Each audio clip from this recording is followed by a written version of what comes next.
Hi, welcome to day 2 in our quest for world peace. Yesterday we said that the very last teaching of the Lubavitcher Rebbe was, in fact, how to actually have world peace. And really it's a 3-step process. Today we'll start with the first step. The first step is to realize who we are. You know, one of the greatest teachers of Jewish mysticism, he wrote a book called the Tanya, the magnum opus, actually called the Bible of Jewish mysticism, reprinted thousands of times. And the primary chapter is chapter 32. And in chapter 32, he discusses that when our value system is materialism, we can never really unite. Because the reason materialistic people unite with one another is only if the other person, say, is rich or has something of material value. Because if that is what is valuable to us, then that's what we care about. And if that's what we care about, then we can never have unity, because materialism by nature is a whole system based on more and less. If everybody had this same amount, there would be nothing to think, oh, he's got more, he's got less. You know, there's no judgment based on this kind of inferior, relativistic materialism.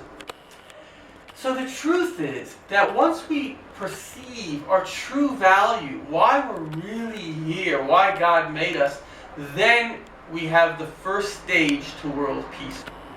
And the first step to world peace is to understand that if you created a robot, what is the purpose of that robot? God created us. Sure, we don't sense that. We see ourselves as independent beings. That's because He wanted us to have freedom of choice. So we're not robots, we're people with freedom of choice. But ultimately, if you created something, there can only be one reason why you created it, and that is to give you some sort of gratification. So we, down here on planet Earth, have the ability to make God happy.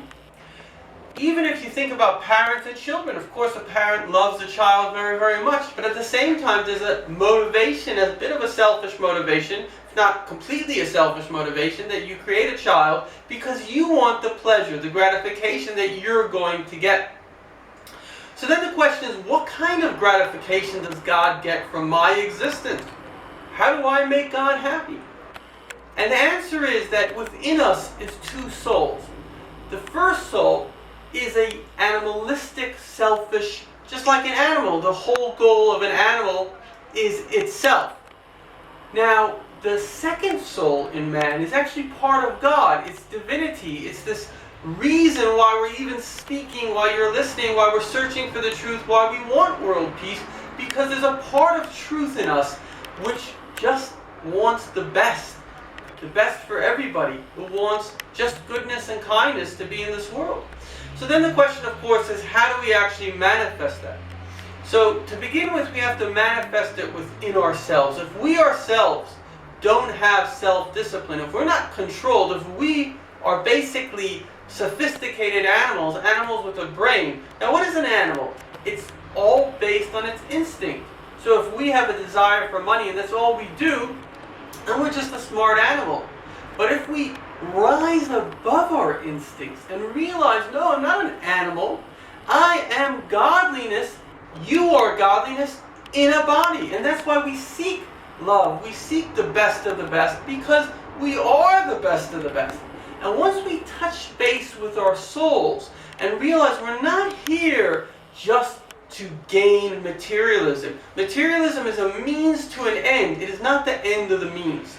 And once we understand that, we're in the first stage of world peace. So, to conclude, step 1 towards world peace is understand that you, simply by choosing to be yourself, to be your higher self, to be your godly self, you fulfill the purpose of your existence, which is to give gratification, just as a parent loves to see a child being altruistic because it means the child has grown, is a mensch. The child is special. He's not just a little child seeking little things. He's a good person so too, by us simply being good people, not only do we give ourselves happiness, but most importantly, it's the purpose of our existence because it gives the Creator, our Father in heaven, all the joy for creating us. All right.